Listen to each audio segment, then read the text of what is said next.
All right.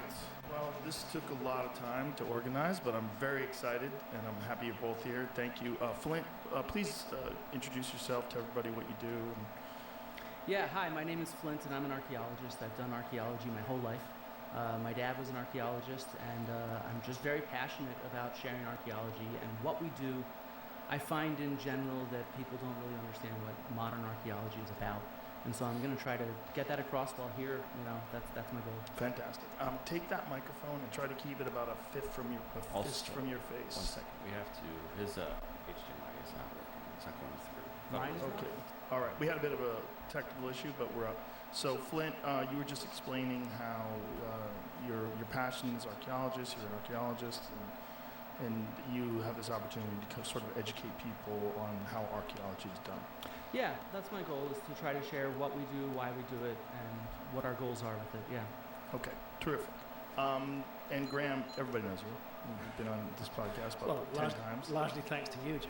Oh, I'm very happy. Happy to introduce the world to it. Are we okay, Flint, with the HDMI? I think we've been doing shows together since 2011. You, I think, were one of my first real guests. You might be the first real guest. Because before that, it was just my friends, just comedians. Yeah. And it was all in my house. And we ate pizza, and it was fantastic. Jamie's setting everything up, making sure we're good to go. Okay. The way we'd agreed to do this is, Flint, you wanted to open, and you wanted to do about 10 minutes and just sort of explain things. Yeah. And so we'll let you do that, and then, Graham, you'll have an opportunity to respond. Yeah, thank you.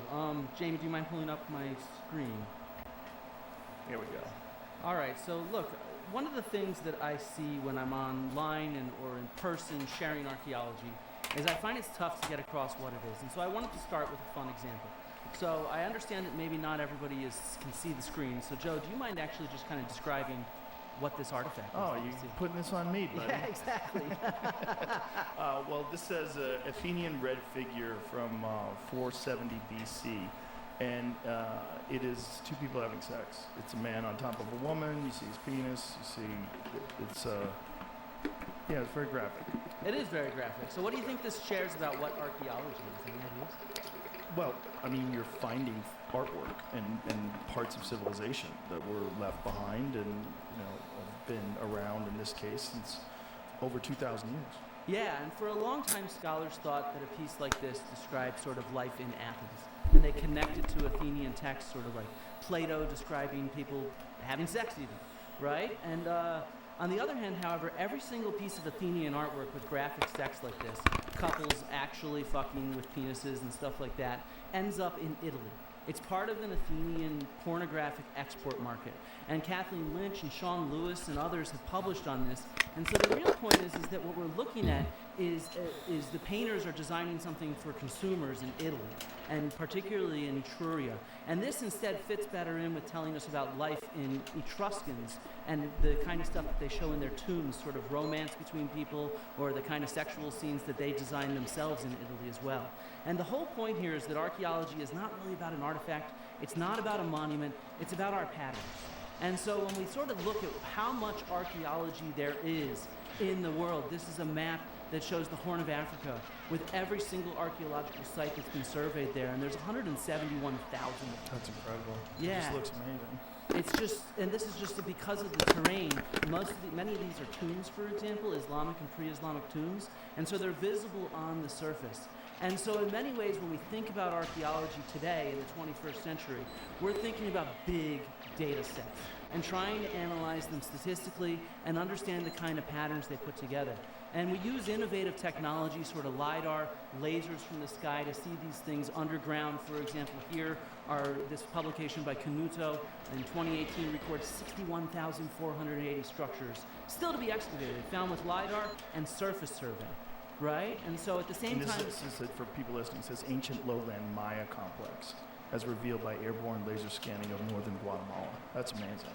Yeah, and so I mean we have this huge data set, and with it we get high resolution. For example, the bottom image in red, it shows looters' trenches, because while there's a lot of archaeology, because people have been everywhere, it's very fragile, and it's at risk, and that's something I also want to take some time to get across a bit while I'm here.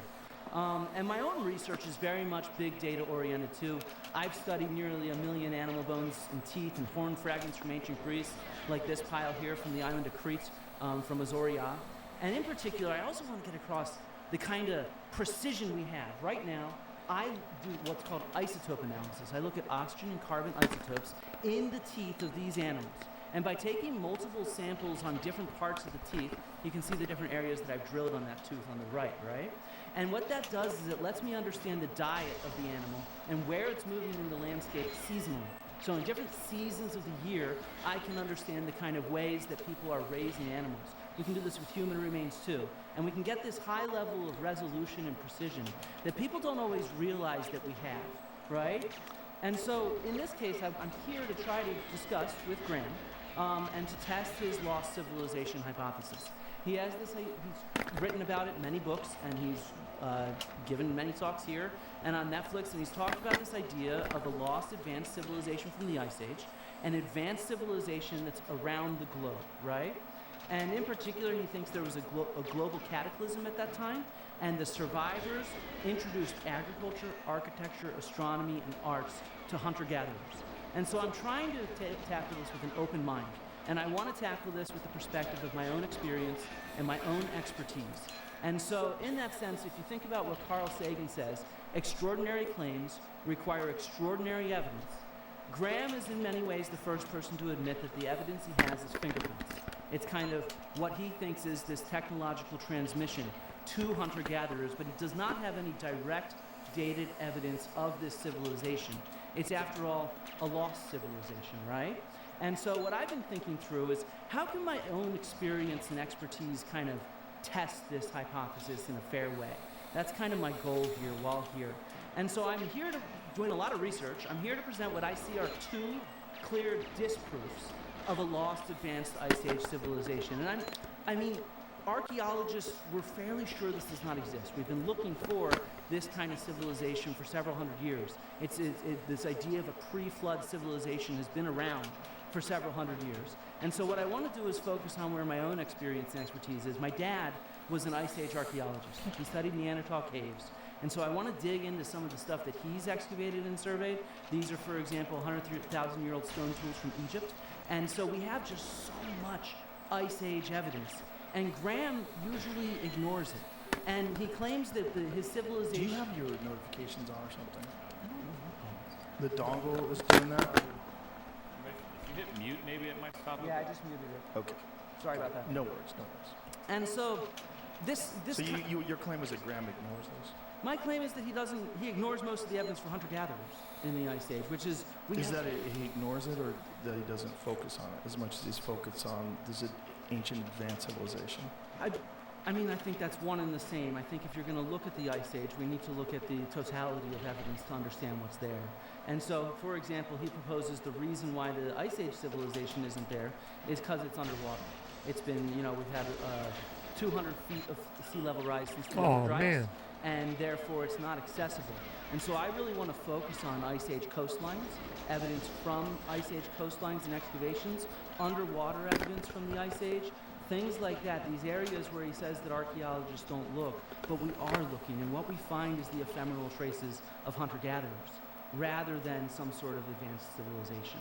And so that's one thing I want to show. I want to share this kind of evidence. Some of it's new, some of it's not, but I think it's the kind of thing that it has a direct bearing on looking for such an Ice Age civilization. When you're studying these coastal areas where these Ice Age people lived, and you're studying these underwater, what would you call them? Are they cities? Are they towns? Are they villages? No, these are. So in this case, this is a really brand new find from like a month ago. It's actually a hunting wall off the coast of Germany. So it's where they had their camp? Yeah, or maybe just where they drove game along to hunt them. But most of what's underwater are lithospheres, scatters of stone tools. Stuff like this. What do you have there? I have a series of different stone tools. I'll Come on, show them off a little later. But Let me touch one there. Yeah, sure. How old is it? These are all modern replicas made by archaeologists. Some of them made by my dad, and some of them have been made by... I thought you could hook us up with some real stuff. Sorry, no, I can't bring you this. I have a real arrow. It's from here. I do have an ancient corn cob right here. From that's about not 1,200 years ago from the Southern Methodist University Archaeology Collection, and I'll explain why this is here in a bit. But my question for you, though, was how much of the ground do you think has actually been studied? When you're looking at these ancient Ice Age Neanderthal populations, or were they Homo sapiens as well? These are Homo sapiens. This is from, right at the end of the Ice Age, so this is modern humans, yeah. So when you're finding remnants of ancient hunter-gatherers, how much of the ground do you think you've studied? We've definitely not studied most of the ground. Right. But as I'll show, we've studied a lot, and we actually put together predictive models on how to find this stuff. And so because it's really expensive to go diving, right? And so how many dives do you think have been done? Like how many times? Thousands. Thousands? Yeah. Oh, yeah. And lots of different sites have been found from all over the world. And specifically, it was done to try to locate these... To try to locate Stone Age, Ice Age stuff, yeah. Okay. Yeah. And then my second thing I'd like to focus on is food. I am an archaeologist who studies ancient food. I'm an environmental archaeologist. I've studied millions of animal bones from the past. I've helped collect thousands and thousands of seeds like these. And it's something that people don't realize we can get. We've developed sampling methods, and we now at this point have millions of archaeobotanical remains, so seeds from ancient civilizations and ancient societies all over the world. And I want to sort of show you how we understand domestication as a process. And we can see where it happened in real time, in real space, the sort of evolution from a wild plant to a domestic plant, because that counters Graham's idea that the civilization introduced agriculture. It was not an introduction. It's something that happened in a real space. And we'll track how we can see humans taking control of the reproductive life cycle of these plants is what I want to show you. Can I pause you for a second? Yeah, of course. Is that in a particular region? Like right now on Earth, there are people that are living in essentially a Stone Age manner, right? I wouldn't call it a Stone Age manner. Well, okay, no. let's say people in uncontacted indigenous tribes in the Amazon. I mean, they essentially are living with animal skins and bows and arrows, and they're living very similar to the way people lived 10,000 years ago. I think there's plenty of people living today in their traditional lifestyles, yeah. Right, but then there's also people that live in Tokyo. Of course. Right? So the world is huge. So if you find evidence of agriculture that dates back to a specific period where you can see the wild plants and you can see this transition into domesticated plants, is it possible that we're dealing with a region? And I think part of the theory about the Younger Dryas impact theory was that although it probably devastated the entire human race, it didn't impact all the places the same way. Just like right now, if a volcano goes off in Iceland, we don't even notice it, right? But over there, it's devastating. Yes, but in this case, what I'm thinking about is, unlike, I know you guys have mentioned at times you can't radiocarbon date stone. We can date these seeds. So we can date that transition from domestic to, or from wild. And what are the oldest seeds that you found? Oh, the oldest seeds we have go back tens of thousands of years. The oldest domesticated crops we have go back about 11,000 years. And where are those from? From Syria, Turkey, the Fertile Crescent area, yeah. Is it possible that there was domestication before that in other parts of the world? I'm going to show you why that's not possible. Okay. Yeah, that's kind of my goal there. Okay. Yeah, because it's not even a disproof of an advanced civilization. It's a disproof of agriculture. Period in the Ice Age. There's a lot of reasons why there was no agriculture, and so I want to get into the weeds on that. Let's say. Yeah. Okay.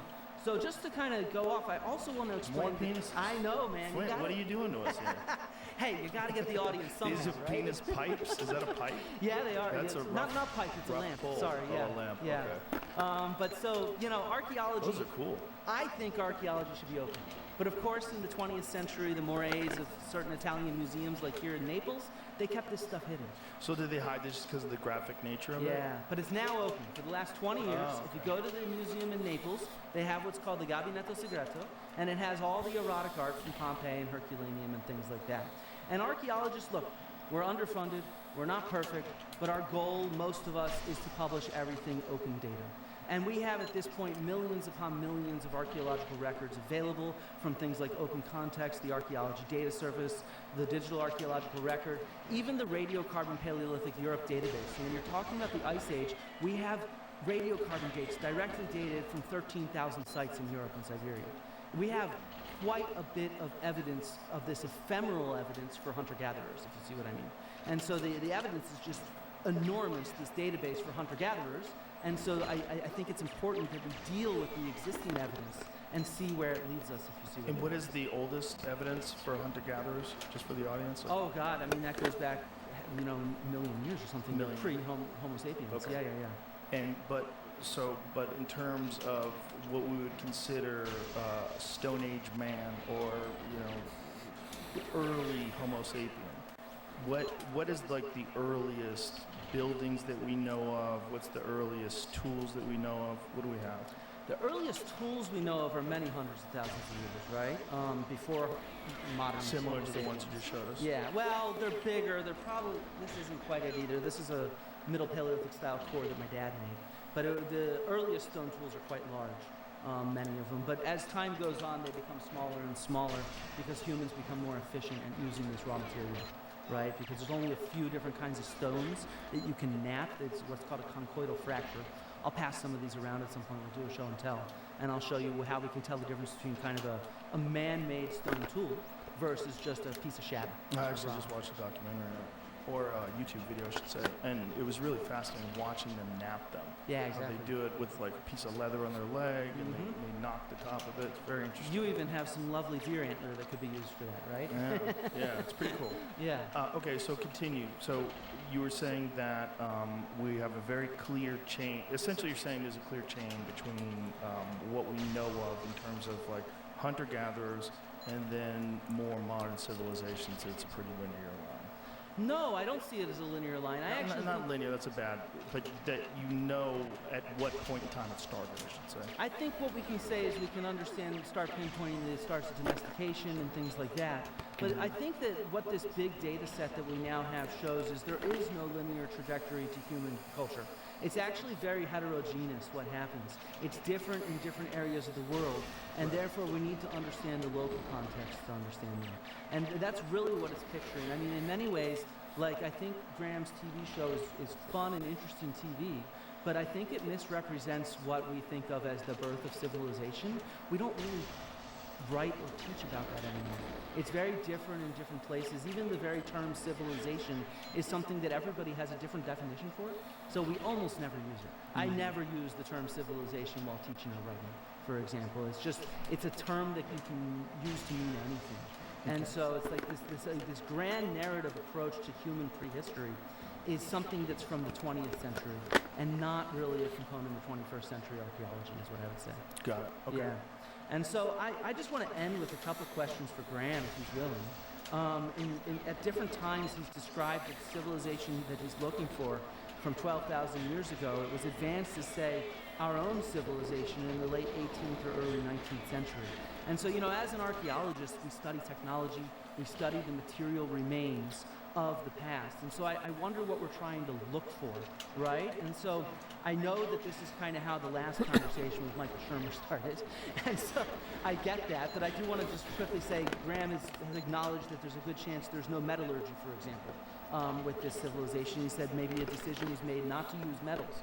And I'd say we could definitively prove there was no large-scale metallurgy in the Ice Age. If you look at ice cores in the Arctic, right, we can track metallurgy of the Roman period, of medieval periods, based on lead emissions that end up in these ice cores. And there are no emissions from metallurgy in the Ice Age. So we can be sure that there's no global metallurgical civilization that's doing a lot of mining and smelting. Certainly they're not burning fossil fuels like they might be in the 18th or 19th century. So we know that could not have been around that early because it would show up in the atmosphere. Likewise, we can think about shipwrecks, right? Graham has mentioned that the bulk of marine archaeology has focused on shipwrecks and not the continental shelves. And so the thing is, at this point, we have something like 3 million shipwrecks from around the world. And so one of my questions for Graham is, if this is a global civilization of ships, why is it that we don't have shipwrecks from this global civilization? I see this as a big, big problem. If we're looking for a civilization that's traversing the oceans, we should find these shipwrecks. And similarly, these shipwrecks are located near the coast. They're located on the submerged continental shelves. We are actually exploring these submerged continental shelves in detail. We're able to find scattered ephemeral shipwrecks, but not monuments of some sort of civilization. And these shipwrecks, what's the oldest one that we found so far? Well, there was one that was just published from about, I think it was about 6,000 to 7,000 years ago off the coast of Italy that I saw. Something around there would say what I'd say is around the oldest one I have, yeah. And at what point in time these are mostly wooden boats? Yeah, these are mostly wooden boats, yeah. At what point in time would they deteriorate completely? Well, so actually underwater environments are really good for the preservation of organic remains, which is why we actually get wood in waterlogged environments rather than on land, for example. Mm-hmm. You either need to be in a really dry environment for wood to preserve, or a really wet environment, or with those seeds I was showing, it needs to be charred. So in general, wood will decay. So, in a lot of underwater environments, it'll just preserve as long as it's in homeostasis. Which is why that explorer's boat that sank, that hit, whose boat was that? You know the boat I'm talking about? Pardon me. Famous explorer is this beautiful wooden boat that's almost completely intact at the bottom of the ocean. Uh-huh. I think it hit an iceberg. Yeah. And which explorer was that, Jamie? You remember that dude? There's an amazing video of it. It's amazing. Like they're just zooming in on this boat, and it just looks almost exactly like it looked when it sank because the water's freezing cold. That's it right there. Look at that. Ernest Shackleton. Oh, yeah, okay, I have seen this, yeah. It's incredible. Like the whole boat, just imagine what it would have been on that boat back then. And I mean, the preservation underwater is amazing. There's this shipwreck off the coast of Italy that I just presented, what was on the Bad Boy of Science YouTube about shipwrecks and stuff. And there's still the vine netting that was holding the Roman cargo was still preserved. Wow.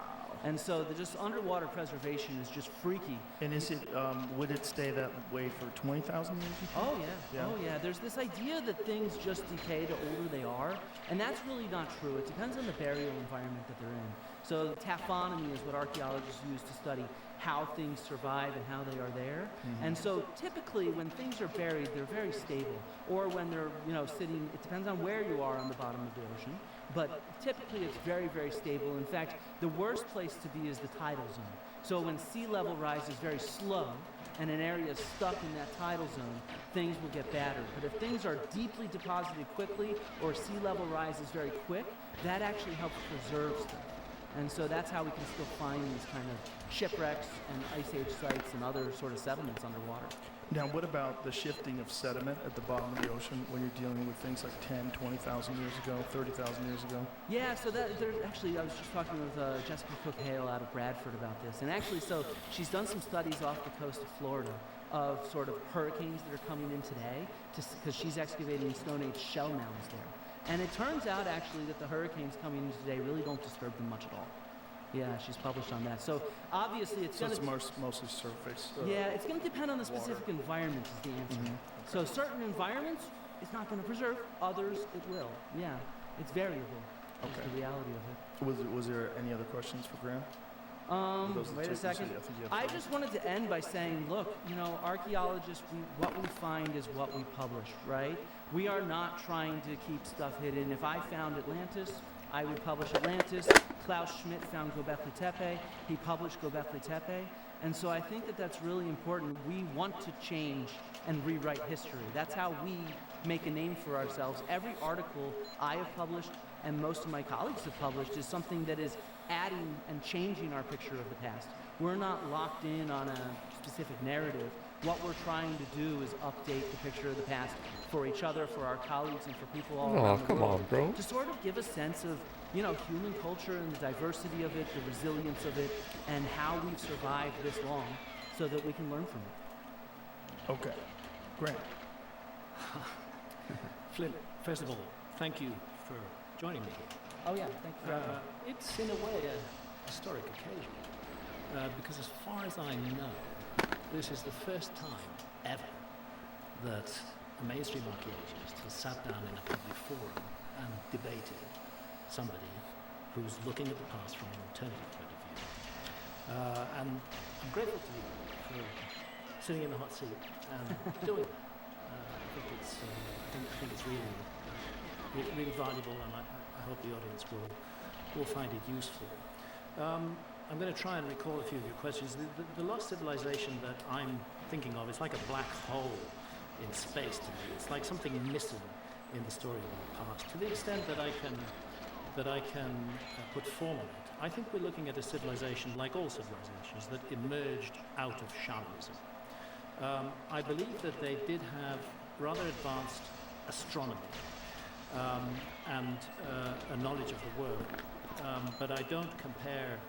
When I speak of a 19th century level of technology, I'm talking specifically about knowledge of longitude, the longitude problem was not solved by our civilization until the middle of the 18th century.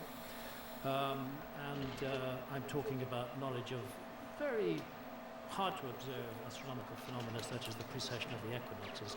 That knowledge is normally attributed to the ancient Greeks, but I think there's compelling evidence that it's much earlier than that.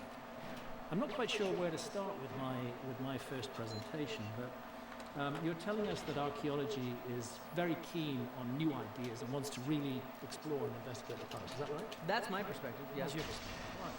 Let's have a look at Clovis first. Now, tell me what your view on the Clovis first thesis is. Well, when I was an undergraduate student, I was taught that there were people here before Clovis, and that was over 20 years ago. Mm-hmm. And so that would be what decade? That would be the early 2000s. The early 2000s. So would you feel that the whole Clovis first idea? Clovis first is the idea that excuse me, it's a culture that archaeologists call the Clovis culture. The reason that they call it the Clovis culture is because its artifacts were first found in a place called Blackwater Draw. And nearby Blackwater Draw is the town of Clovis, New Mexico. So archaeologists named this culture the Clovis culture after that. And it was for a long while thought to be the first culture, the first human presence in the Americas. And the dating that was put on that was around 13,400 years ago. But this culture crossed the Bering Straits, which were then a land bridge, as you can see from this image on the screen. And they crossed the Bering Straits and they entered into North America. They came down through, often it was argued, an ice-free corridor, although that's very debatable, and then they entered the main part of the Americas and gradually made their way further south. And this was a dominant paradigm until, I would say, the 1990s, when it began to be seriously questioned. But I would wonder whether the ghost of Clovis first is still not haunting archaeology. So let me just say a few words on this subject. So across the Bering Straits 13,400 years ago,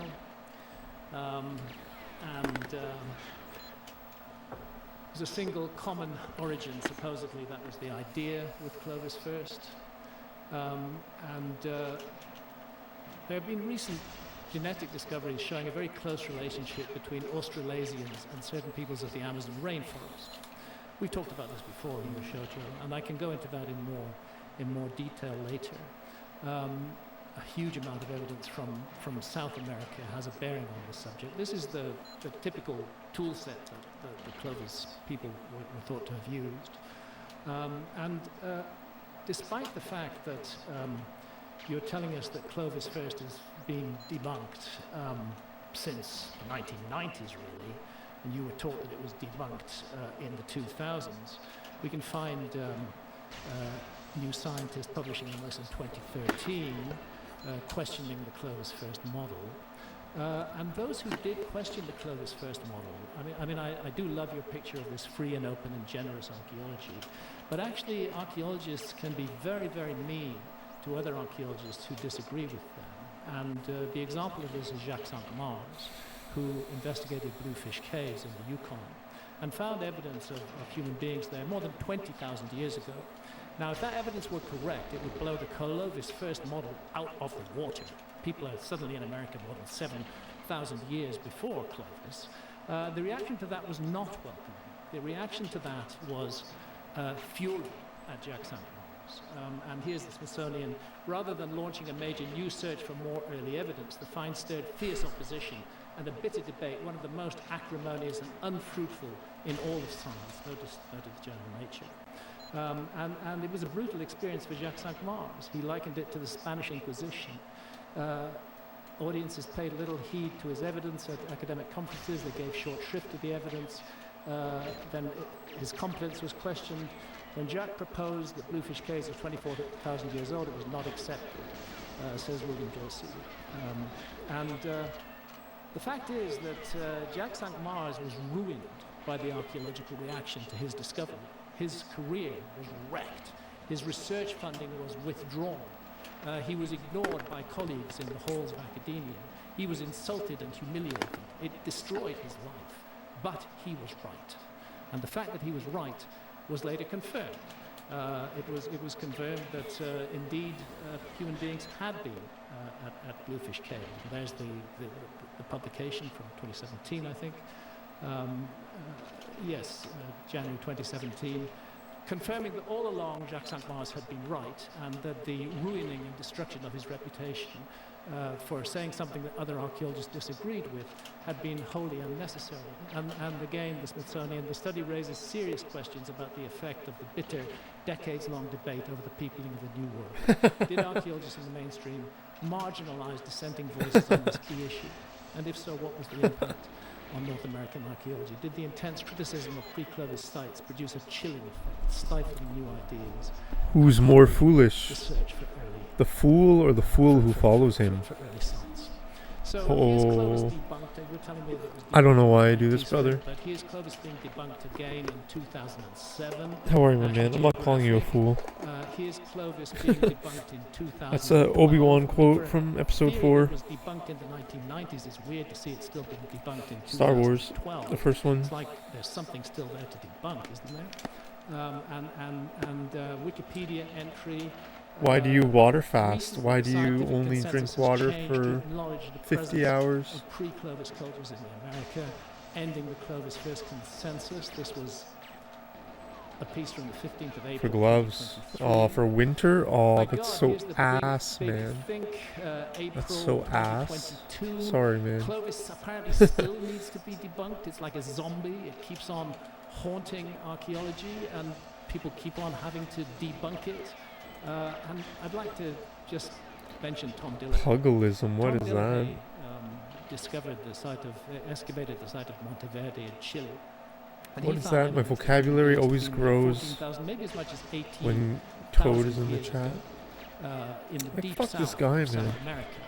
And Not again, you. the archaeology that Flint would like us to believe exists would have welcomed that Oh, find, boxing that gloves. find That's was sick, not dude. welcomed. Alright, that's That sick, man. find That's was awesome. massively attacked, particularly by American archaeologists. We now know that Tom DeLay has been vindicated, and that he was absolutely correct all along, that human beings were in Monteverde thousands of years before Clovis. Oh, wow, really? And I did not he know was that. eventually vindicated. Now, what I want to do, if you don't mind, is just play a tiny little clip from Tom Dillehay Fuck me, himself. man. I don't have the audio set up for you to do that. Can you send it to him? I just have the HDMI cable. Right, but if he sends it to you, can you do that? Okay. How do I send it to you? Can you You have airdrop it to him? you have a Mac. We'll pause. Yo, I found a stand on Amazon We're back. that holds a punching bag. A slight technical It's like a hitch. tripod. Let's play this clip from It's like Tom a Dillehay, patio who was the umbrella tripod. discoverer and excavator of Monteverde. $170 off Amazon to hold a punching bag up. I put together an interdisciplinary research team of people, got National Geographic funding and National Science Foundation funding. I'm not gonna that get it, went but pretty well the way we expected it to. it's an interesting We found that price. Scientists were open-minded. This includes archaeologists. We had Australian, Chilean, and Argentinian archaeologists working with us. And cumulatively speaking, those people, besides myself, probably had close to 100 years of experience amongst them. What surprised me on the other side of the coin was the stiff, closed-mindedness of many North American archaeologists. But some of the North American colleagues were very difficult to deal with, and I think at times presenting a very unhealthy atmosphere, cutting us off before we could present the data at meetings, not talking with us about it, refusing to even look at the data, this sort of thing. So, I think I've got a few minutes left of my presentation time, and I would like to deal with the issue that Flint has mentioned of archaeology somehow knowing that there was no lost civilization. Wow, that's If we pretty could cool. call this up on the screen. So, the Society for American Archaeology, of which Flint is a member, wrote an open letter to Netflix shortly after the release of my show, Ancient Apocalypse, really asking Netflix to cancel the show. Not to cancel it, this is Cool, quite brother. clearly put. Yeah, you gotta do that. They said reclassify it as science fiction.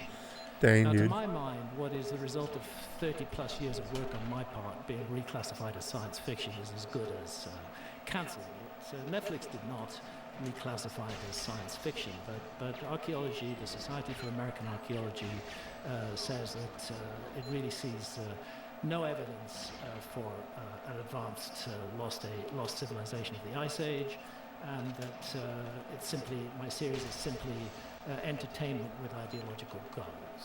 So I want to get into the parts of the world that that archaeology has not looked at. That have been It's kind of interesting, though, from that statement, with just the last thing, contrary to Hancock's claims, Come on, archaeology man. Like, does come not on, dude. willfully ignore credible evidence, nor does it seek to This is so suppress it in fast. Like, this is conspiratorial stupidly fashion, but fast. we This just is like showed 21 that. pace.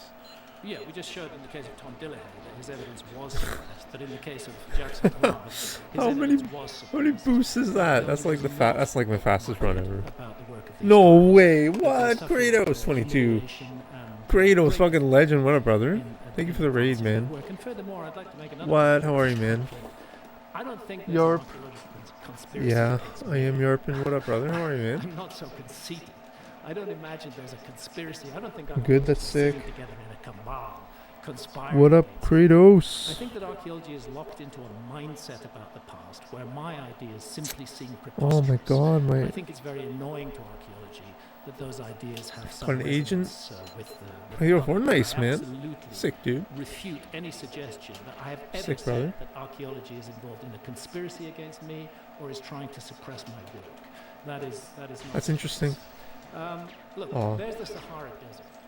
A bit of archaeology has been done in the Sahara Desert, but we're looking at 9.2 Oh, brutal. million square kilometers of the Nice, Sahara man. Desert. Tell me how much of That's the sick, Sahara dude. Thank you for is the raid. How are you doing, man? archaeologists.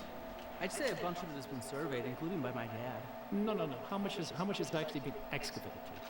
What sort of percent? do you Well, have? a lot of sort of desert archaeology does I not bet. have excavation. It's eroded away due to the wind. So what's your answer to my question? How much I does bet, buddy. archaeology really know? What About strategy you the use? past of the Sahara? The Well, we understand about The reload. restoration of pearl millet in the Sahara, from when the Sahara was Headshot.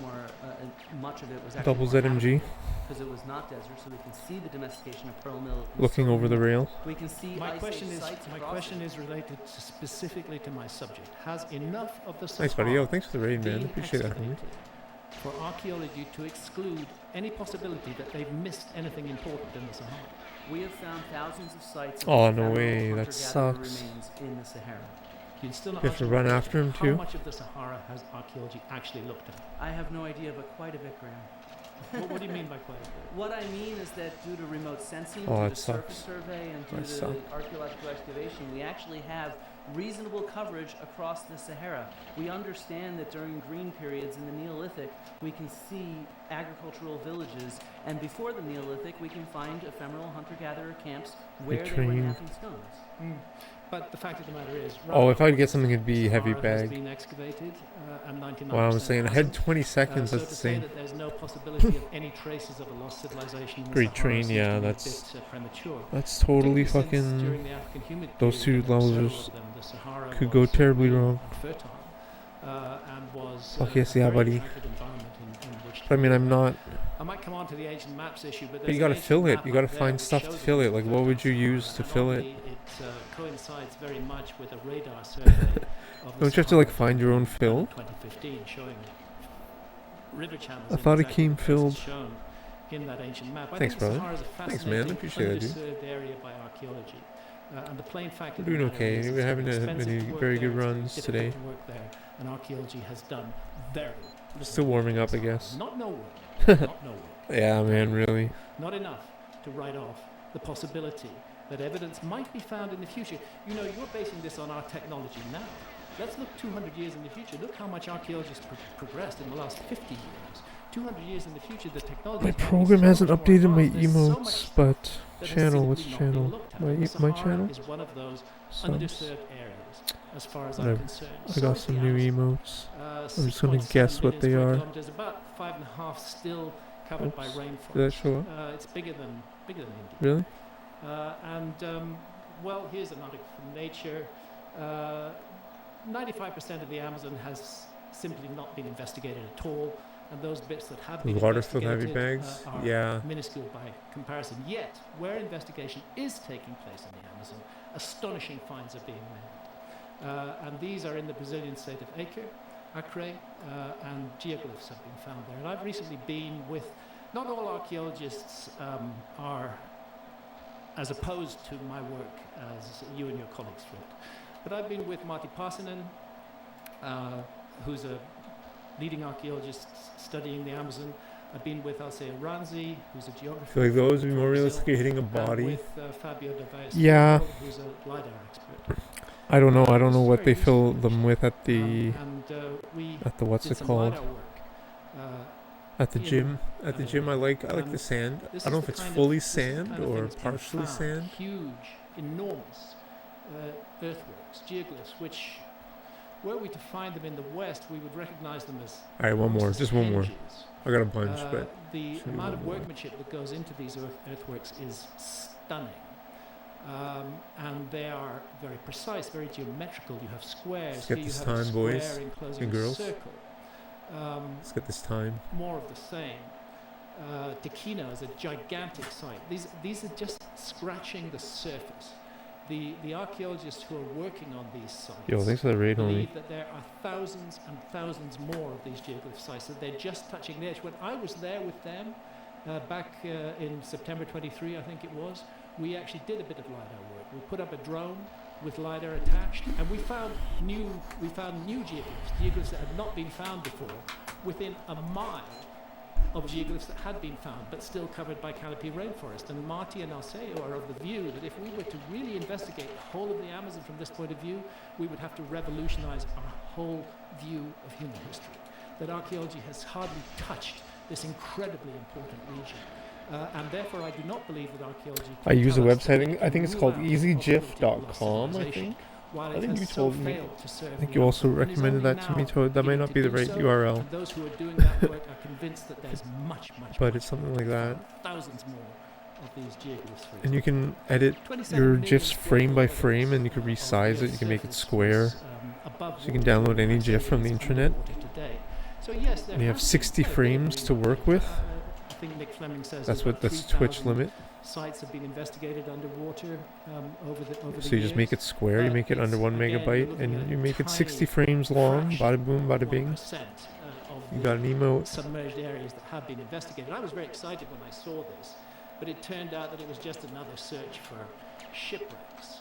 And it's free. It's all free. You don't need an account or anything. Is now being done. Archaeologists are beginning to look at the submerged area, Doggerland, for example, between what is now Britain and continental Europe, a submerged landmass. They're beginning to investigate this. It wouldn't surprise me at all if lots of evidence of hunter-gatherers is found in these submerged areas. I would expect that to be the case.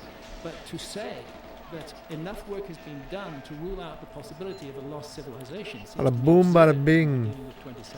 Gotta do a lot of things. I just want to say that I and my wife Santha have done. I gotta get this fucking time, man. We did 7 years of scuba diving all over the world, and what we did was we followed up local accounts of underwater structures, fishermen, local divers. Oh, click fuck off. This is Nan Madol Ponape on the island of Ponape.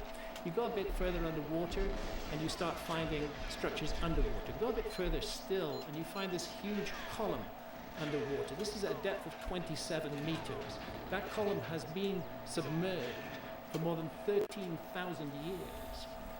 And it compares very interestingly with this column, if you see on the left, the submerged column at Nan Madol, on the right, this column from Tinian, the island of Tinian, also in that region of the Pacific. I wonder if the megaliths of Tinian have been misdated. What we're looking at here, and I apologize to listeners who are listening and not watching, but what we're looking at here are my fins disappearing into a tunnel.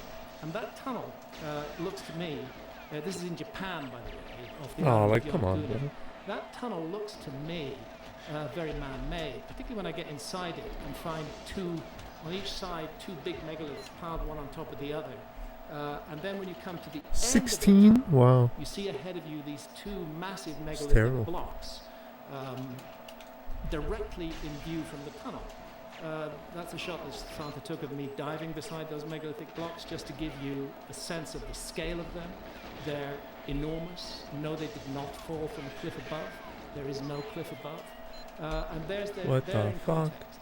We're looking at a huge rocky outcrop with these two megalithic blocks on the side. But let's go round to the right of that rocky outcrop, and we find a rock-hewn area with steps. And those steps, archaeologists tend to argue this is all completely natural. I have done more than 200 dives at Yonaguni. Santa and I risked our lives. We are not dilettantes. We are in this out of conviction. We're in this out of passion for our subject. We've done more than 200 dives at Yonaguni. I've been hands-on with this structure and all the other structures around it, and I am absolutely confident that we're looking at a rock-hewn structure, a natural rock face that was cut and shaped by human beings.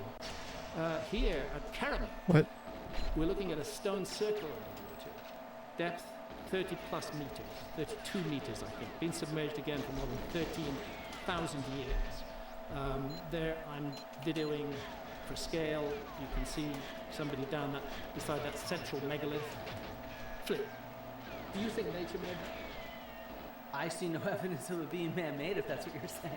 You see no evidence of that being man-made. You see a central upright, you see uprights surrounding it, you see the outer curve, the inner curve of the outer megalith matching the outer curve of the central megalith, and to you, that's not even interesting? I mean, even the photos you were showing, the Yonaguni, showed a lot of natural fractures along straight lines, and so I think that it's really easy to confuse what can happen naturally and geologically with something that looks kind of anthropogenic. But this does not look man-made to me. It does not look like anything I've ever seen.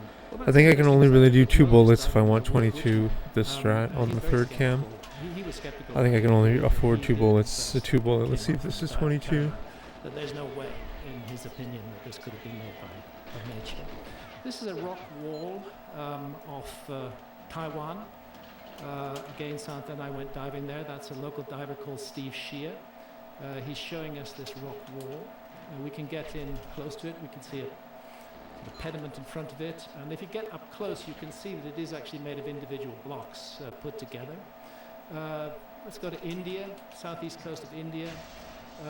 My wife Santa was born in Malaysia, but she's of Tamil, South Indian origin. So we had a great advantage in South India in talking to local fishermen and divers, because Santa speaks the Tamil language fluently.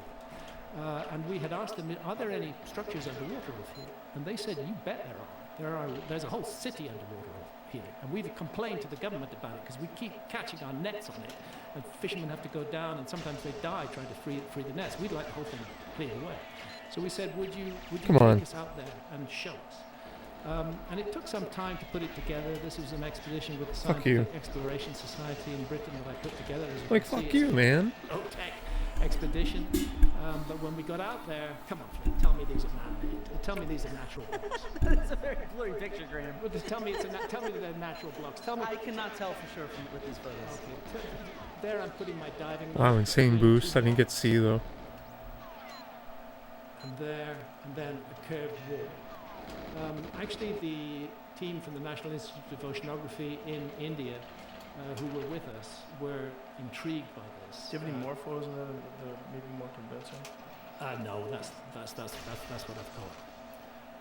But I'm trying to keep it short. Right, some of them do have characteristics of stone walls for sure, but it's hard to tell. That's the top of a stone wall. The rest of it's buried in sand on the left there. On the right, a stone wall with a standout feature above it. To suggest that these things are natural seems to me completely absurd. And my point is that if Santa and I, with no external funding, the only funding we have, I've never had financial sponsorship from anybody. The only funding that we have is the kind readers who buy my books and allow us to undertake this research. And we've risked our lives for 30 years investigating this research. And if we can find structures of this nature underwater on our very limited basis, then I would imagine that a detailed archaeological survey would find much more. So the submerged continental shelves, the Sahara Desert, and the Amazon alone. These are three large underserved areas by archaeology, and I think it's premature for archaeology to say that they can rule out any possibility of a lost civilization. While there's so much of the earth was that 2 bullets? Studied, and actually, how much of the so-called developed industrial countries, how much of the land area of those countries have been investigated? I mean, so look, I fully agree with you that I'd like to see more archaeology done in ethical, informed ways. I am not trying to argue against searching for sites in the Sahara, the Amazon. Oh, like, come on, man. I think we can hopefully agree that more archaeology needs to be done. I would say in developed countries our coverage is even better, though, mainly due to the fact that laws require archaeological excavation and survey prior to construction.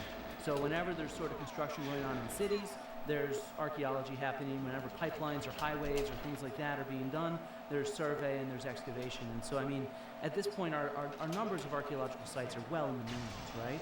And billions of artifacts that have been found. And so, it's not, I'm not trying to say it's perfect, though, and at the same time, the kind of excavations that happen sort of on a rescue basis before construction, they're not going to have the same kind of investment that an academic project will have.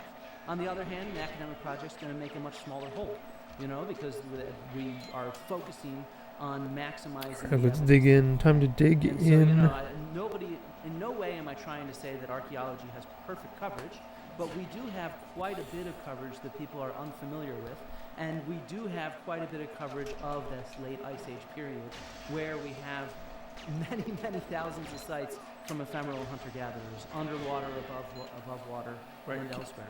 As we do above water. Yeah. Would you mind showing Yonaguni again?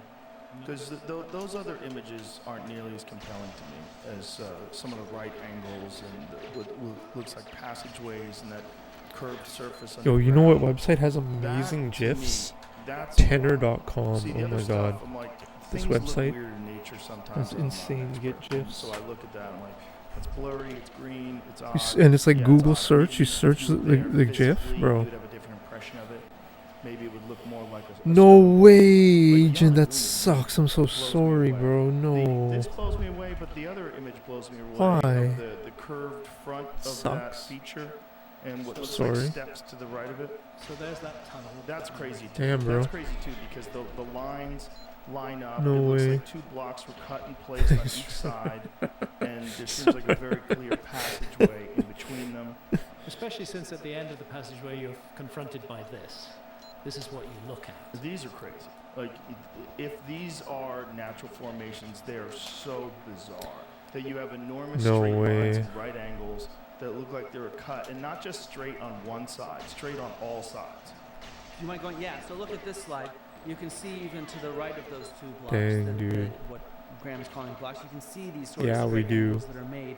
You can see another vertical one to the left. Right. Oh, so yeah. How do you think they were placed in that manner? Well, I don't know if they were placed. I think so. You think it's possible that they just broke off at some point in history and landed like that? I think again, this is compelling to me, but not as compelling as the other one. Show me the other one with the front curved surface. Notice that. This looks crazy. Like this, the whole thing looks crazy. The steps look crazy. The fact that it's all this one uniform flat line. Oh, no way, the deductible, no way. Sorry, man. Nature sometimes looks bizarre, though. Sorry, brother. You know, I'm assuming that people have investigated this, like geologists and stuff. Yeah, Professor Masaki Kimura has investigated it, and he's published extensively on it, and he's a geologist. He's absolutely convinced that Yonaguni has been worked extensively by human hands. And haven't other geologists like Robert Schock suggested? Sure, brother. Yeah, I took Robert there.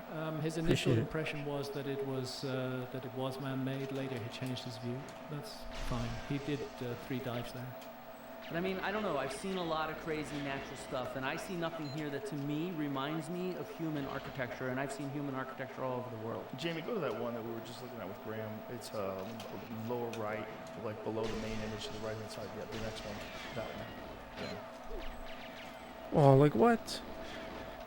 Well, it's certainly crazy. I'll give you that. Yeah, I'm not going to deny that. It's impressive. How flat that surface is. Very bizarre. And how it juts off and it's flat below it in a uniform line. The curved surface of the front of it is very bizarre too. The other image that you had, Graham. But stone oftentimes fractures in straight waves. Right. You know, that's how it fractures Fuck you. naturally. Yeah, I get it. It's just the appearance of those stones stacked in a uniform manner in that tunnel. All these things, that this exists somewhere else. It's very similar.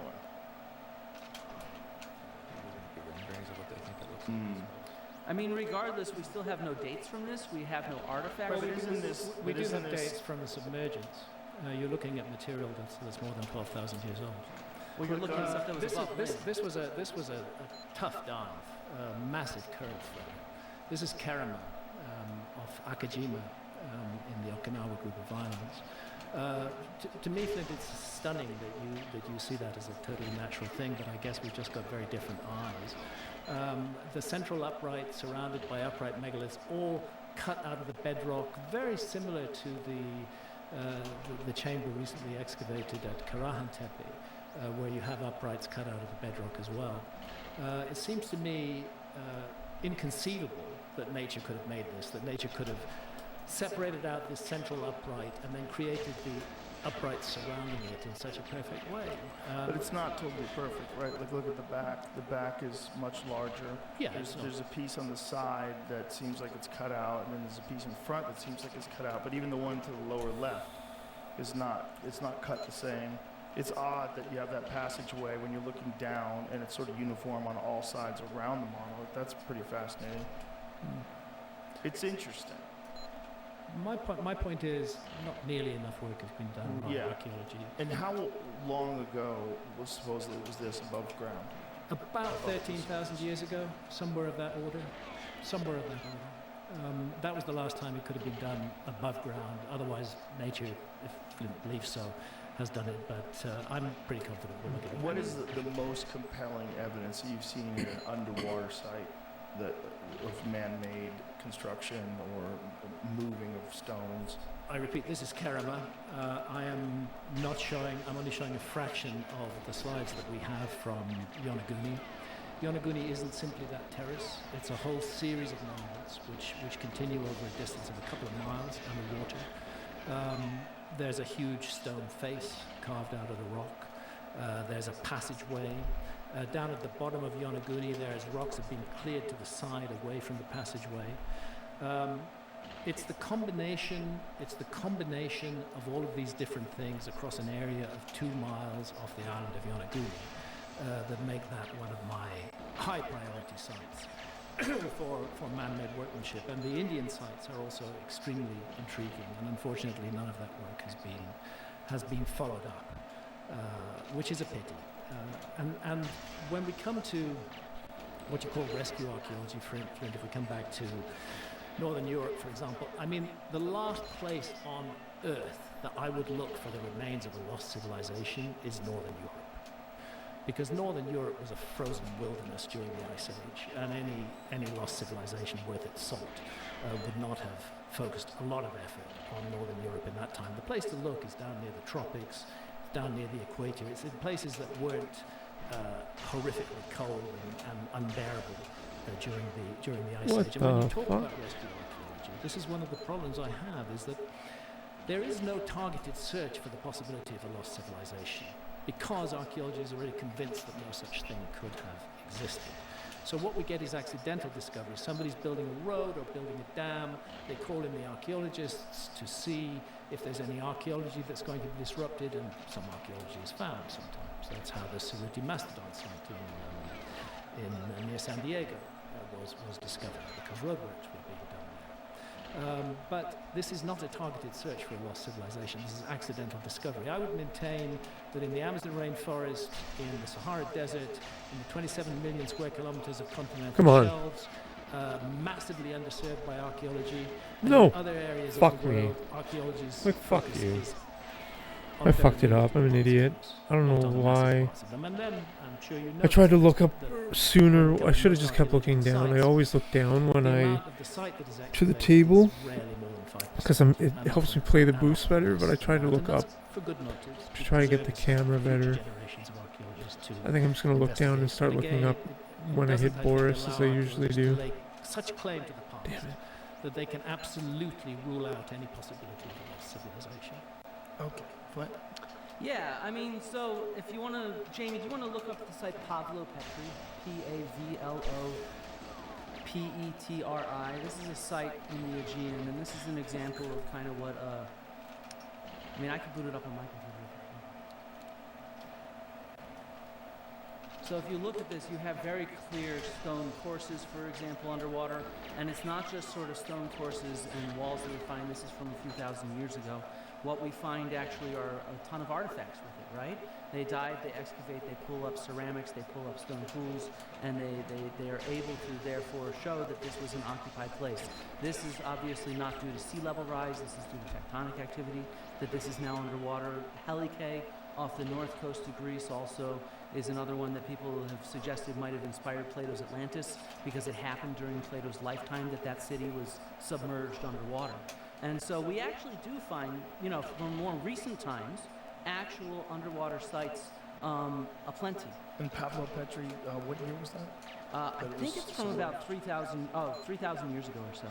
So like 1000 BC-ish. I could be off by. Are you saying those are natural blocks of Pavlo Petri? No, I'm saying you can see clear stone courses that looks exactly like the type of architecture we have above ground. Mm-hmm. And so the same kind of stone courses. What you have at From Yonaguni. the historic period, no? Huh? You would expect that from the historic period. Yeah, we would. And so I would expect, though, if you're going to make an argument for something like Yonaguni, that it would look like architecture. Maybe even the type of architecture that you have. Looks like megalithic architecture to me. Looks like rock-hewn architecture. It looks like the rock-hewn areas at Sacsayhuaman, for example. Jamie actually pulled up some we pictures see of many this stuff. different blocks at Sacsayhuaman. We see multiple courses of blocks. Do you know Sacsayhuaman? Have you been there? No, I've never been there, Grant. So how can you possibly talk about it? Because I've seen photos of it. Well, I've been there dozens of times. Wait, how can you actually talk about archaeology? I was there just a few weeks ago. Okay, but let's look at the images so we can discuss Let's look at the images, because Sacsayhuaman is a very complicated site. Yes, there are huge blocks in the zigzag walls of Sacsayhuaman, but there are also huge rock-cut areas with steps in them. I don't understand how being there lets you talk about it better than me. You've been there as a tourist to see how archaeologists have conserved it and preserved it and presented it for people coming by. That is not the same thing as excavating the site. That is not the same thing with understanding archaeological literature. Well, it's just tell me that I've not been there, so I cannot talk It's about obvious that you're ignorant of the site, Flint. You're ignorant of the site because you don't know what the site looks like. You don't know the huge areas that are cut out of solid rock. You just talk about blocks. Let's not bicker here and let's look at it and discuss it. Yeah, let's do that. Let's look at it. How do you spell that? Sacsayhuaman? Saysayhuaman.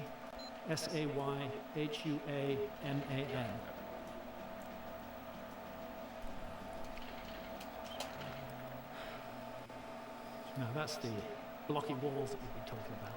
Yeah, and that doesn't look anything like Yonaguni. But they confront another area. You were showing us some pictures of it earlier, Jamie. Come on. A whole rock-hewn hillside. Oh, none of that looks like Yonaguni. It's not fast enough, and I fucked the pause. It's over. The dream is dead. This is not the picture that I would like to see. Do you want to find it, Graham, and put it up through HDMI? Because Jamie obviously. I know what he was asking for, but You I had it up a few minutes ago, stumbled Jamie. across it. It wasn't there on purpose or anything. It was probably in here somewhere, and how I got there, I was clicking around. So. Let's see if we can get. Fuck the pause. It looks And funny already. part of the goal, though, is to also have a date. So, like some of that stuff that you showed off the coast of India. That one. Okay. There's lots of this in Sacsayhuaman, France. The late A is not any good here. It still does not look anything like Yonaguni to It me. doesn't look like a series of steps cut out of rock. I mean, it looks like a series of steps, yeah, but it doesn't look like. It actually looks like a room there, even, is what I see on the left, for example. To me, it looks similar, but not similar in that whole room area on the left-hand side. I don't think anybody could look at that and ever argue that wasn't made by humans. I think that's so clear. Whereas if you look at, go back. But I also don't know if this is Sacsayhuaman. Yes, it is. This is on Quora, right? Yeah, I don't know what it is. Let's go look and see what it's a photo by something. It is. So it is okay. Your wife. So the difference to me is there's some instances in between the steps where you look at that flat surface and the uniform line across the flat surface. That does look similar to Yonaguni. Some of the stuff on the right looks much more refined than what you see in Yonaguni, but that also could be attributed to the underwater erosion, right? In thousands and thousands of years. Whereas how old is Sacsayhuaman? Oh no. Well, that's an ongoing argument, Well, okay. Pedro Cieza de Leon mentioned it was only built 100 years before he was there. The difference between, in my mind, Sacsayhuaman shows all those other things that are so clearly architectural. What, like the Mecca, like the Muslims turned to Mecca? Stone blocks fitted and piled onto each other. You don't quite see I knew that it. level of sophistication. I knew it. in the site, but you do see some stuff that's very bizarre and doesn't look like it's natural. And I suggest if we were to look... I hear it, Toad. I hear it as it passes by my house. My parents' house. Simply raising this to I see it in the address clouds. Flint's apparent point that archaeology has done enough already to rule out the possibility of a lost civilization. That's certainly what's said in the SAA's letter to Netflix. And Flint, what is your position on that? Isn't that crazy that his wife fucking left him? Isn't that insane? America would be a place where So advanced insane. civilization would thrive because it wouldn't, during the Ice Age time, because it wouldn't be experiencing the brutal cold that Northern Europe had. No, but I still think we'd want to find some sort of evidence of things like agriculture, right? And so we can look at the development of agriculture in South America and in Mesoamerica. I have slides on that. And we can see that it actually, we can see the transition from wild to domestic in real space and time. In which areas? So sad. So in Mesoamerica, we can see it with teosinte. Further south in the northern part of South America, we can see it with a variety of different crops. And these are all areas that are outside of the rainforest? No, some of them are at the edges of the rainforest. Yeah. The edges? And so, I mean, look, we've done a lot of work in the rainforest with LiDAR in particular, and that's been dated based on excavations. Stefan Rostein just published in 2024 a series of LiDAR structures that were all connected with one another alongside major roads, and based on excavations of several of them, it dates to about 2,500 years ago. And so this is the key thing, is we want to understand clear dates for stuff. And that is the key thing. We have plentiful evidence. Do you mind if I show you some of our Ice Age evidence that we have? It resets. I think the HDMI resets when you're shutting the computer. Did I shut my computer? I'm sorry. Should I unplug it then? I don't know. Sorry, I have a cheap computer. I work for a public university and have a small grant. I don't think it's the computer's problem. I think it's all good. Let me pull up my actual one. So let's look at some of the Ice Age stuff that we can look exactly where Graham says we're not looking. And I want to show you what we do have. No, I say you're not looking enough. Okay, but I want to show you what we find when we do look. Because I completely agree, Graham. I actually hope that people who are interested in more archaeology happening donate to things like the Archaeological Institute of America, the European Association of Archaeologists, and the Society for American Archaeologists. That can help fund more surveys and excavations. If somebody wanted to do that, where would they go? To their websites, saas.org, archaeological.org. I think it's archaeological.org. Can I give you guys the links to put it on the YouTube and stuff like that? Sure. Yeah, so archaeological.org for the Archaeological Institute of America, and I'll give you guys the links for that so you can show that. Sure. I just wanted to get it out there while it's still in people's minds. Yeah. Look it up, Archaeological Institute of America, Society for American Archaeology, and European Association for Archaeologists. Okay. They are great institutions that support stuff. I just want to dedicate this quick thing to my dad. He was an Ice Age archaeologist.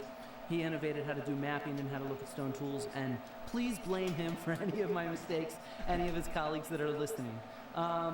So I want to talk about one of his surveys that he actually did in the upper deserts of Egypt, above Abydos. Abydos is famous because that's where the pre-dynastic dynasty came from in Egypt. But up in the upper areas, him with Devilshevsky and Shannon McFerrin, they went and they surveyed 2,100 different places where, based on sort of the geology of the areas, they thought there was a decent chance that people might have been there in the past because of it being not a desert environment, but more of a savanna and more green.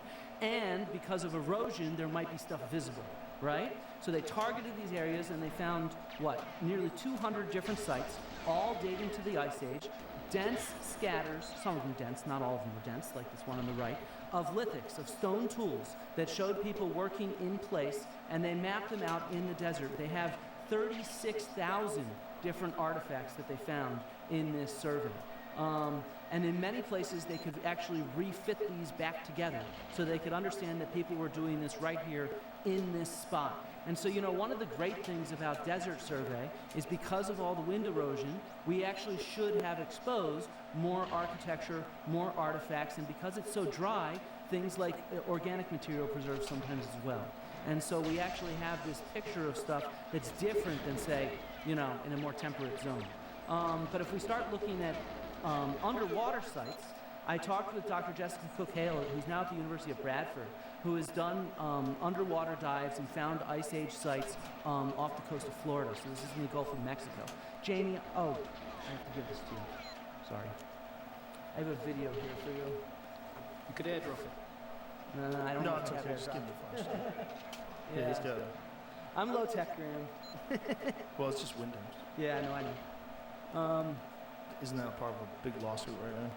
And so one of the things that she does is she is an underwater archaeologist who focuses on the Stone Age and this period that we're talking about at the end of the Ice Age. And what we're looking at here, she'll talk about it, it's just a short 1-minute clip, is this site's underwater. They all date to the end of the Ice Age. And so they're lithic scatters, just like my dad found in the Sahara Desert, of hunter-gatherers underwater sites, though. And so let's see what some of these look like. Can I ask you something? How do they go about choosing these areas to search? Yeah, she's going to explain that. Okay. So what she does is she develops predictive models based on the geomorphology. This is her her colleague, finding some stone tools. So they look at the underwater geomorphology.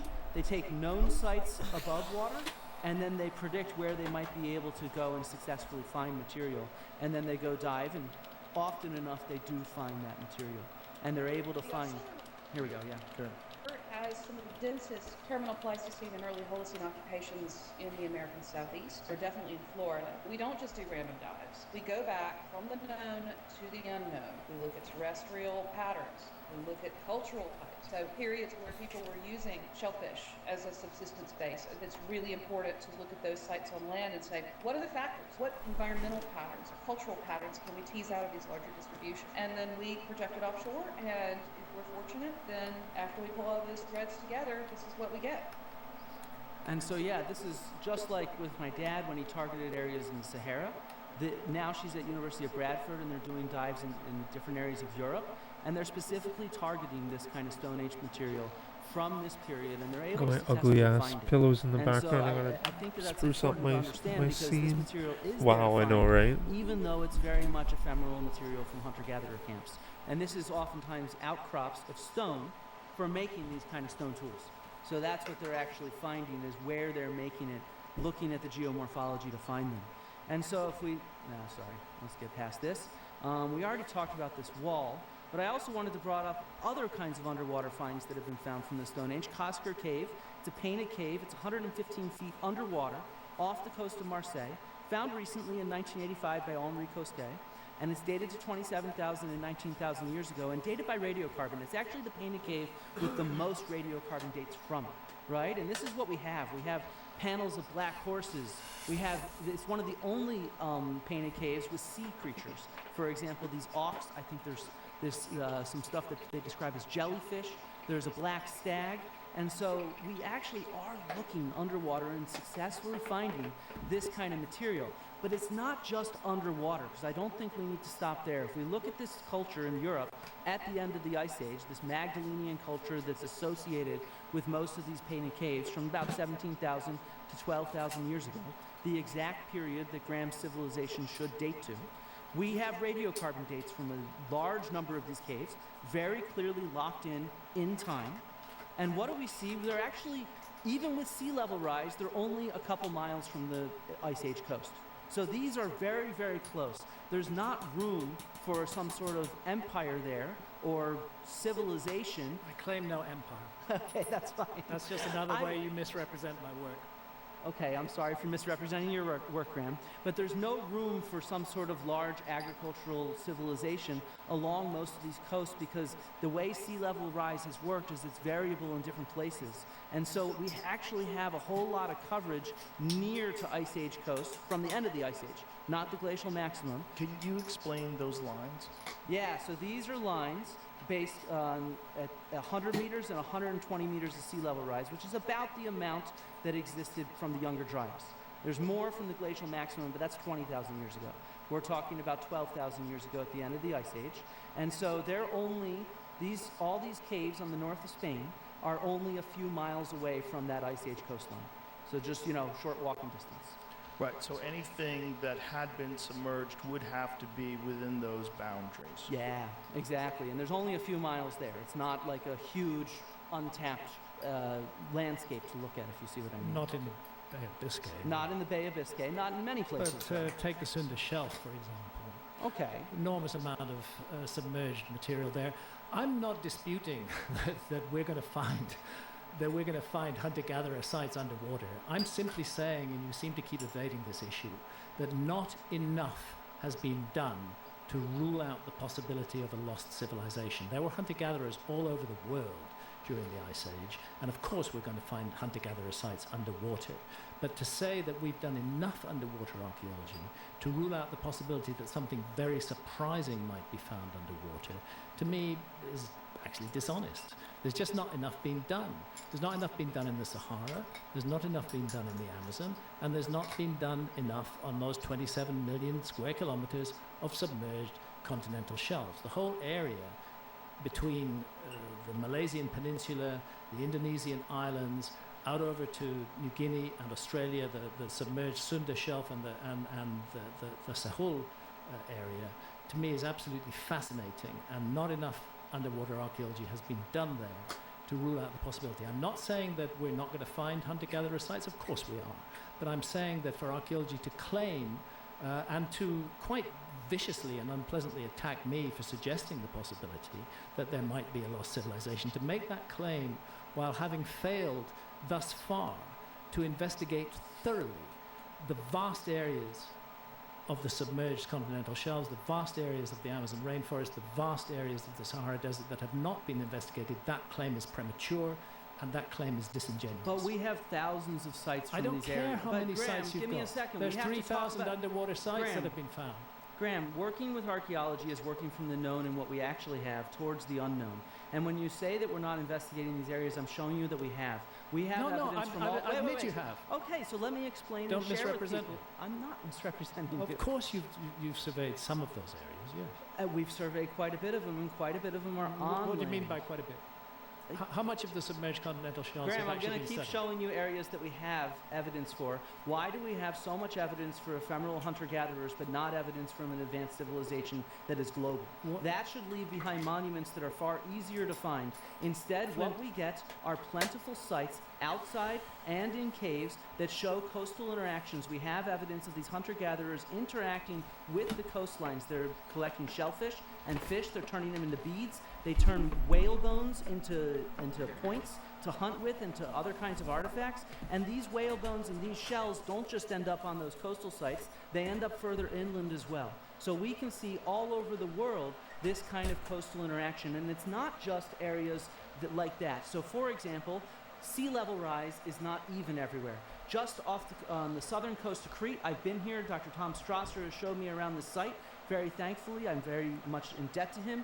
This is an area where the African tectonic plate is moving under the European tectonic plate, and so the land is rising faster than the sea level has risen. And so Tom specifically targeted it for survey. He found dozens of sites, and then he excavated several of them. What this is an uplifted sea cave. It's a cave that was formed from wave action, before the Ice Age, and then with tectonic uplift, it raised up many, many, many meters above the current sea level. And what did he find? He found a Stone Age hunter-gatherer camp. He excavated it. He found obsidian. He found other kinds of lithic tools. He found animal bones. And he dated it to right at the end of the Ice Age, right? None of that's surprising to me. Okay, just but we address can my find key this point. stuff so easily. How much of the submerged continental shelves have actually been investigated by archaeology? It doesn't matter. It does matter. No, it doesn't. 27 million square kilometers, the size of Europe and China added together, and you've investigated less than 5% of it. That doesn't matter. The fact that we found thousands of these hunter-gatherer sites does not matter. It does matter. Of course you're going to find them. That's what I expect to find in the world. Both things can be true. Both can be true. Or we can go to North America where we have 12,000 different sites, I think it is, with Clovis points, and we can see where these coastlines are. On the eastern seaboard, yes, there's a large amount of submerged continental shelf, including the area in Florida where we saw Jessica Cook Hale dive and found sites. If you look at the western seaboard, on the other hand, there is not nearly as much of a submerged continental shelf.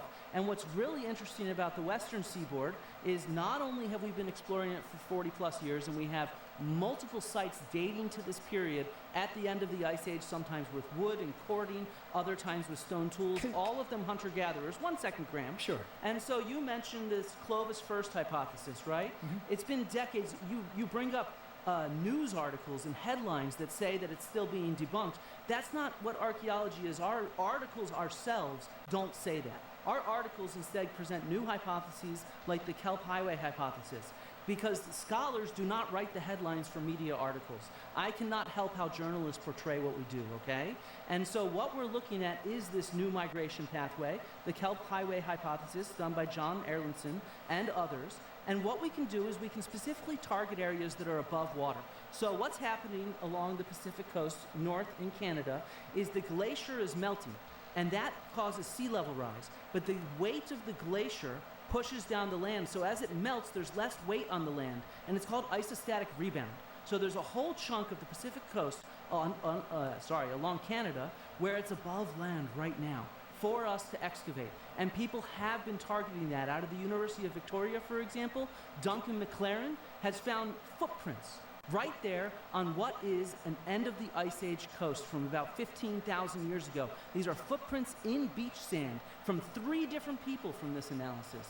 And so we can get these ephemeral traces of hunter-gatherers moving into the Americas at this time. Maybe some of them had lived there for a few thousand years. And we can target these areas that are above land that were Ice Age coasts using our knowledge of geology. That is what we do. It's not that we're necessarily looking for one thing or another. We're targeting areas that are exposed, that we can understand coastal interactions at this early time. And whatever we find, whether it's footprints or something else, we work to publish it.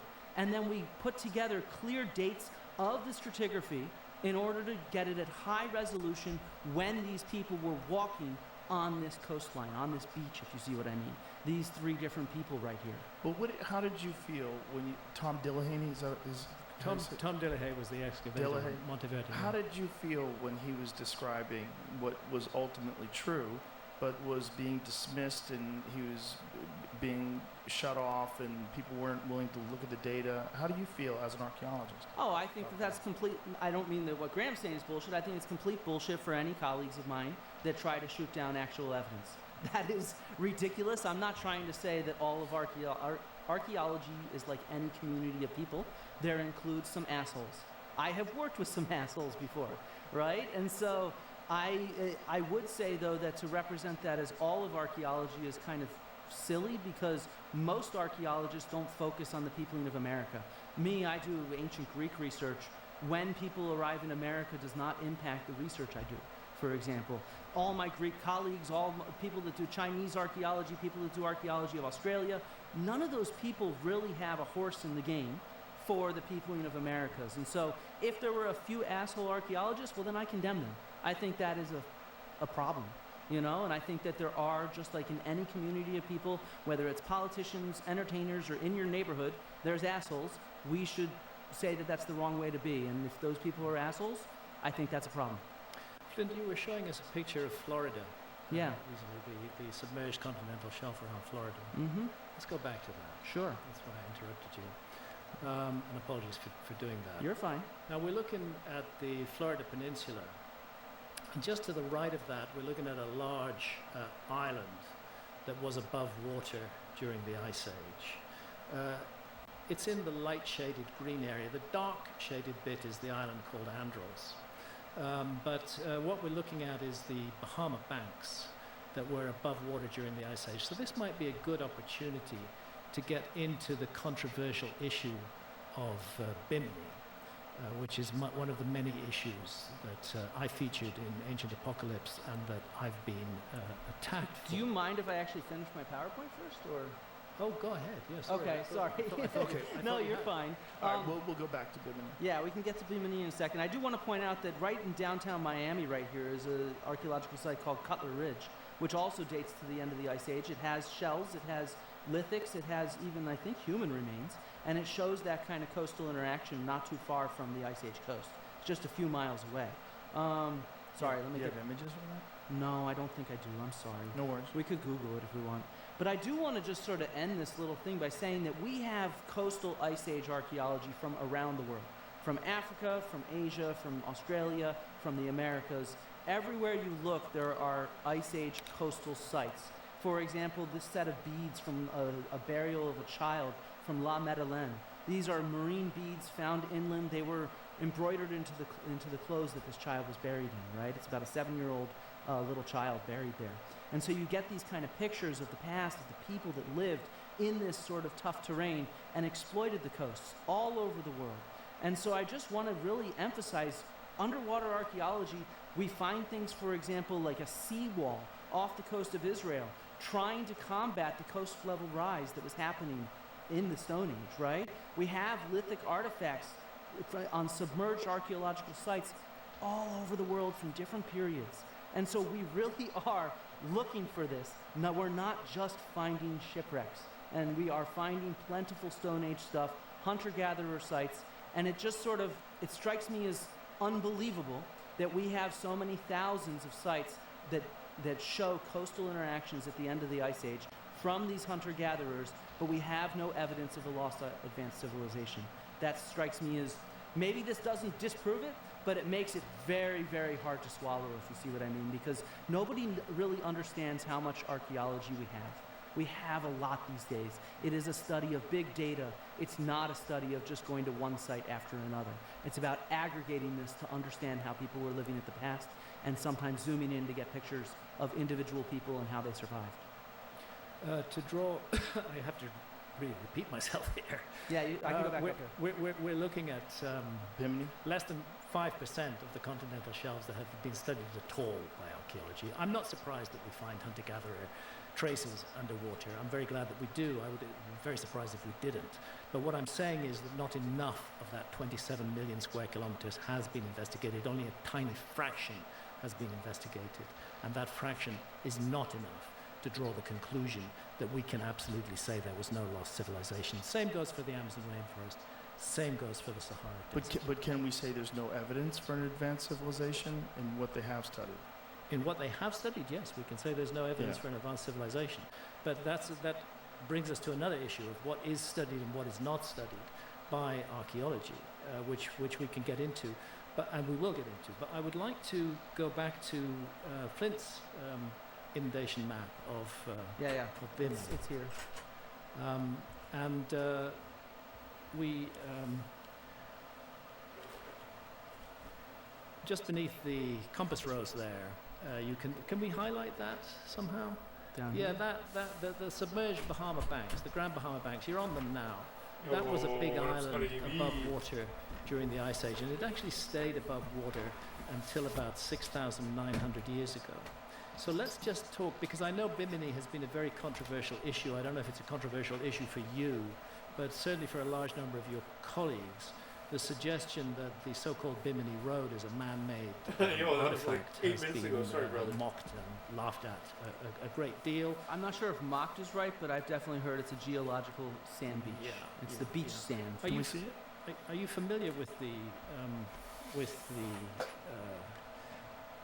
general work that's been done at Bimini? I am not a geologist, so I'll go with no.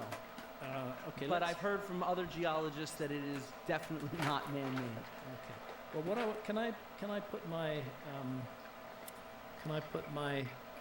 HDMI? HDMI. I've got so many different pairs of glasses here. It's really crazy. Bimini inundation maps. Yes, I just want to say I worked with Dr. Glenn Mill, who's a leading geologist studying marine archaeology. This is the Piri Reis map, and change my glasses yet again. I'll tell you, old age is a bitch. So it's hey, this buddy. map that I'm interested in. It's this large island and the possibility that that large island was depicted on as it looked during the last ice age. That it Yo, is what's up, these Jeremy? Bahama How are banks, you? and that running up the middle of it is a depiction of the so-called Bimini Road. Now, I'm showing. What's up, as it looks Jersey? How are you? today, top left, Welcome. where the Bimini Islands are, and the island of Andros. If you go back 4,800 years, bottom left, you can see that the Grand Bahama Banks were submerged. But up until 6,900 years ago, they were above water. And 12,400 years ago, Jersey they is were here, above Scott water. is here, And I must everybody's say here. that looks very much to me like the island that's depicted on the Piri Reis map. This is Glenn Milne. He worked with me on the inundation maps for my 2002 book, Underworld. I think you have to agree that he's a very major expert in the field.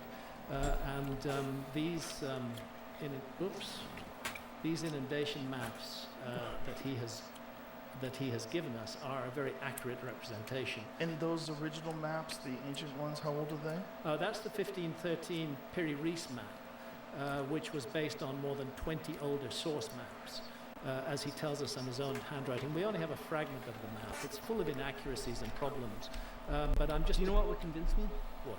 So I used to do a lot of GIS for archaeological projects where I'd take historical maps and I try to line them up with I hear actual ya. terrain like satellite imagery and stuff like that. I hear you. You should work on georectifying these maps to see how they line up in real space. Because right now, what I see, I have to squint to see if it looks right or not.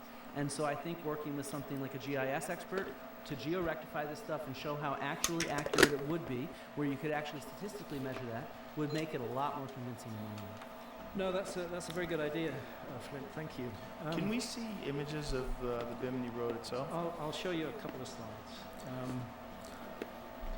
If I can put this up.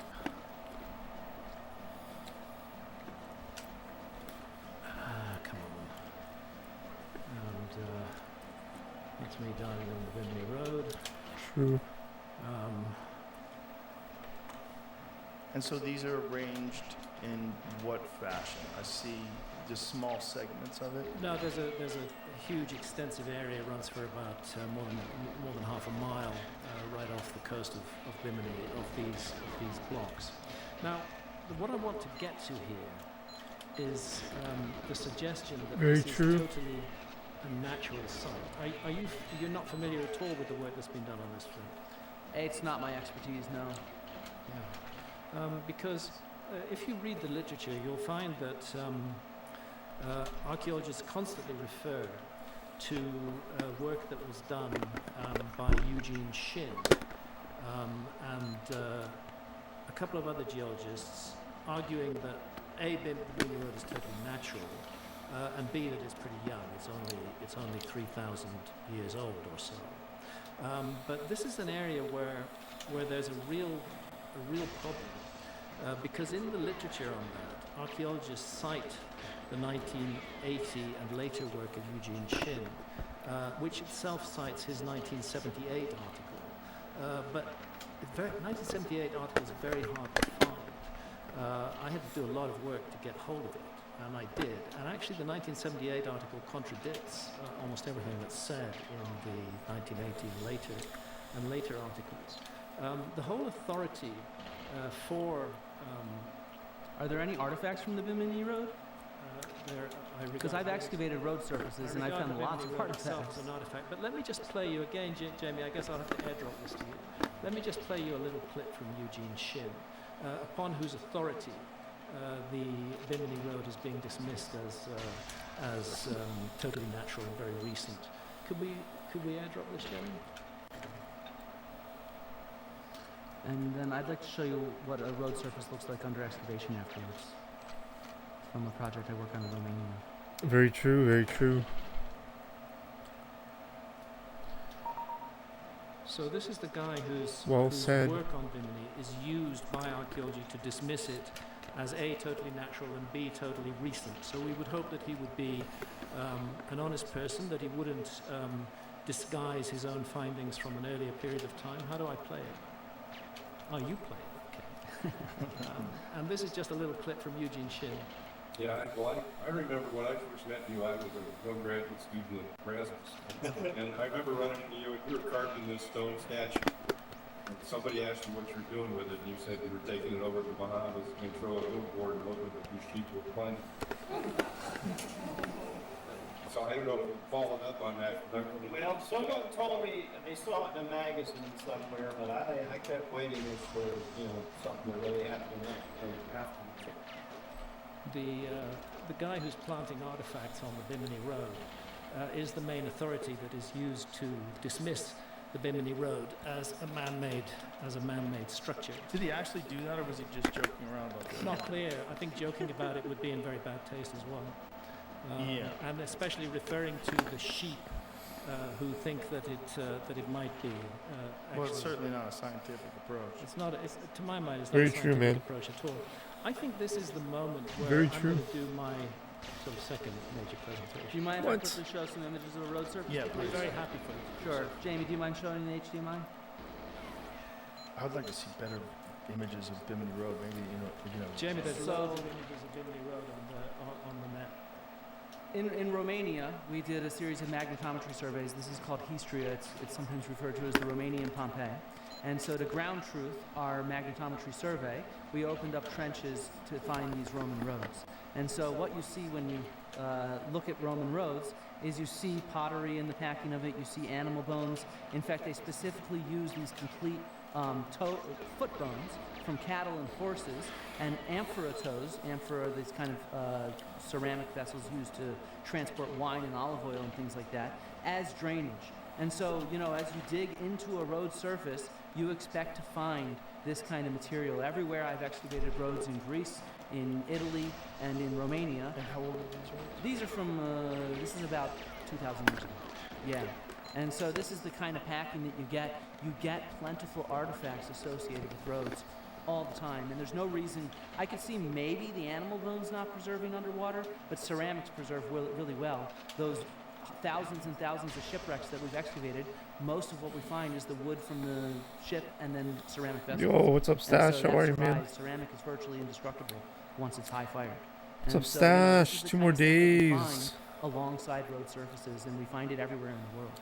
And at Bimini, how much searching have they done looking for things like that? A great deal of work has been done by amateurs who archaeologists have poured really most unpleasant scorn on for several decades.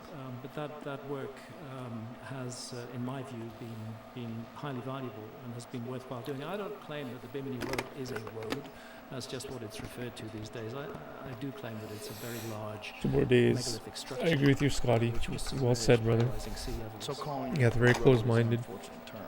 You can't compare it to this road. We don't know what it is, but it's what it is a series of megalithic blocks laid out side by side. Let's see sometimes better on top images of other of it, perhaps megalithic something more that gives you the scale of it, because there's a problem with looking at things up close. Yeah, and can I just give a quick shout out to UT Yeah, my Austin, love. which directs that project in There's the Romania. Yeah. Yeah, shout Adam out to UT Rabinowitz, Austin. UT Austin, you guys rock. Okay, so that. How are you, was gorgeous? Crazy. Doing amazing, babe. That last. That's image, everything. Go back to that last one. That's crazy. I mean, That's that good. is- What are you how up big to? are these stones? They weigh a couple of tons each. They're about 12 feet long on one side by about 15 feet long. They're on the fairly other. uniform in size. They're fairly uniform in size. Amazing. In many cases, and again, the contrary has been claimed, in many cases they are propped up on other blocks underneath them.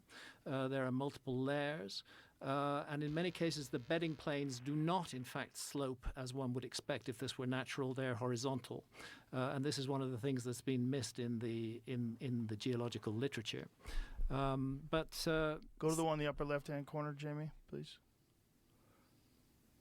Yeah. I'm just looking for some proof here. It's all. Right, but Things look cool, I get that, but it's like a question of how do we tell the difference between man-made and natural? And that's not easy, and I've never really, again, seen architecture like this. We don't see stuff like this on the sites that Graham goes to in Ancient Apocalypse, for example. It doesn't look like this. If it's the same culture at those places, we'd expect to see more sites that look like this. Right, but we're dealing with completely different parts of the world, correct? Yeah, which is my point that it's not all one culture. Yeah, I Right. agree. So this one is fascinating. Look at that one. That doesn't intrigue you? You don't look at that and go, wow, that really looks man-made?